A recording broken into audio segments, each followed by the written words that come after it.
let's talk. Usually we save subs till the end, but Joe Gomez come on at half time, so we're going to speak now about Joe Gomez and his player ratings from these 3 different websites. SofaScore give him 7.3. Who Scored and Fotmo both give him a 7, Dan. And brutal. Much higher than that. I think it's because it's only on a half. It's hard to rack up stats when you only play half a game. Okay. I think if you judge Joe Gomez on the 90 minutes that he had, he was unbelievable. He nearly scored twice, which he never nearly. I mean, he could have done better maybe with the first one. The second one he does really well. Yeah. But defensively, he kicked, cleared, tackled, hurried. His passing was better as well. I felt like Joe Gomez was. I said before actually, Joe Gomez of old, and producer Joe, ironically same name, said, yeah, but he was a bit like this last season. And when I think about it, Joe's right. But that was a fullback. We haven't seen Joe Gomez, the centre-back, too often recently. But Joe Gomez, the centre-back today, was fantastic. Unbelievable. Like that, he man the match for me. And I take the other Joe's point on it, and I tend to agree, because I think he was very good at left-back. There's no think about it. He was very good at left-back last season. However, I put that performance there above and beyond anything. And it might have been circumstances, and they might be sitting there obviously basking in the glory of winning the game and turning it around in the manner that we did. However, I thought he was absolutely phenomenal today. And when you've had a match winner in Mo Salah, we'll come on to in more detail later on, obviously, and I don't believe Mo Salah's man the match, I would definitely give it to Joe Gomez. And listen, it's a bit of a stretch to say he changed the game at half-time, because he wasn't, but he was so influential in what he did do. And he wasn't like dictating play, obviously, from centre-back is now an impossible. But certainly towards the back end, when Brighton did have that flurry of chances despite us going ahead, it felt like almost every time it was Joe Gomez winning his headers, last-ditch clearances. He was honestly phenomenal. You mentioned there, nearly gets the goal. For what it's worth, I do think he should do better. He heads the first one like a man who's never scored a goal before. There's a real lack of conviction in. The run's perfect. He's absolutely on his own, but he doesn't quite. I don't think he believes himself he's going to score the goal a little bit. But no, honestly, I thought both boxes he was sensational. I really, really did. And the real catalyst, whether it be the crowd got up for it more because of Gomez's presence, the way he was playing, I'm not sure, but whatever it was, he was a big reason as to what inspired us to actually turn that game on its head. Yeah, he had won that tackle on the halfway line, in terms of tackles, 2 blocks, 2 clearances, 1 headed clearance, 5 defensive actions, 2 recoveries, 4 duels, which he won all 4 of. 3 of them were in the air, 1 was on the ground. 2 shots on target as well. He gets credited for those. I thought he was, even his passing, his passing was just 22 out of 25, which, a centre-back, you'll take that all day. Proper performance, like. And as you say, at centre-back as well, we haven't seen too many at centre-back. No. He plays centre-back midweek, of course, and is perfectly passable. Fine, no worries.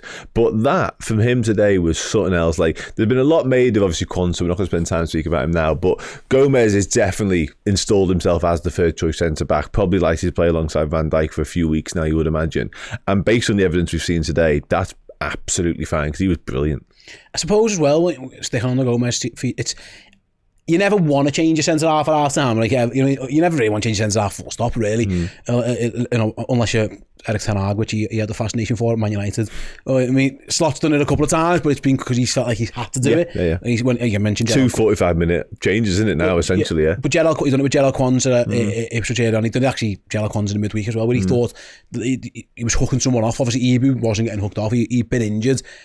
Interesting. Do you think that he goes for Gomez? Because last year, I can tell you for a fact, that would have been Jello Quansah with the last manager and whatever, and that's before Joe Gomez was playing fullback. Quansah was just ahead of Gomez.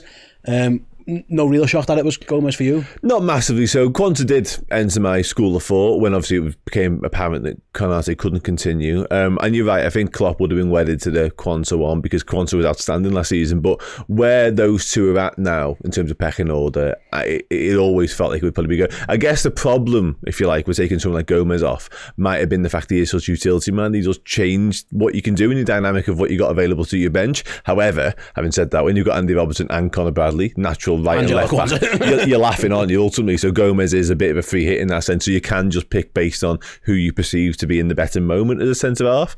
He's chosen Gomez, and based on what we've just seen again, rightfully so. Yeah, right decision. I thought he was absolutely fantastic, and we don't know how long Ibou's going to be out, Dan, but there's a chance now Gomez plays midweek, probably will play midweek even no matter what happens with Ibou. There's a chance he has to play Villa again, another good team, next weekend as well.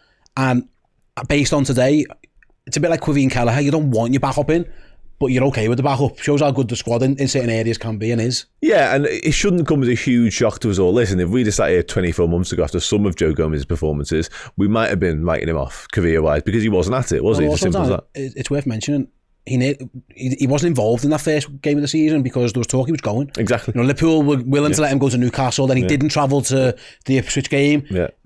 He was almost done. Yeah. It shows the level. Interested before as well. Yeah. It shows the level of his professionalism that he can. He's his head straight. He's Liverpool's longest serving player. He's got his head sorted, and he's come on there and basically, I agree. I think he was the best player. Certainly in the second half by a fair distance, actually. No, absolutely he was. Yeah, I 100% agree. And it's interesting seeing some of his comments there post game. Obviously, we've chosen to speak to him after that performance. He said, "This club means everything to me." So what you've just alluded to there, it shouldn't be a huge shock that once that transfer or move away hasn't happened for whatever reason, he's got his head straight back on. He's been willing to concentrate and able, and also, he hasn't played loads of footy as of this season either, but that just shows where he's at in terms of professionalism and all that sort of stuff to come in and put in that sort of performance.